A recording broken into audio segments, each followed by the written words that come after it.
přeji vám krásný den. Posledně jsme si udělali tato řetízková očka a dnes si vyzkoušíme navázáním krátkého sloupku. Vezmeme háček, vložíme ho do posledního očka, přízy si stáhneme dle velikosti háčku,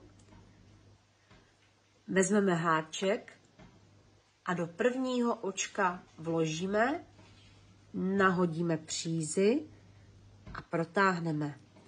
Teď nám vznikly tato dvě očka, nahodíme přízy a protáhneme.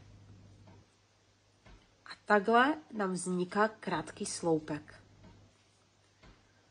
Znovu do dalšího očka vložíme háček, nahodíme přízy a protáhneme. Máme tady dvě očka, nahodíme přízy a očky protáhneme.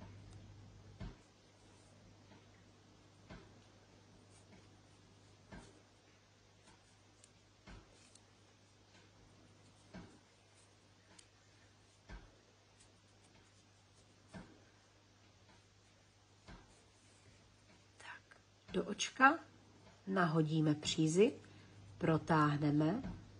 Máme dvě očka, nahodíme přízy a protáhneme. Do očka nahodíme přízy.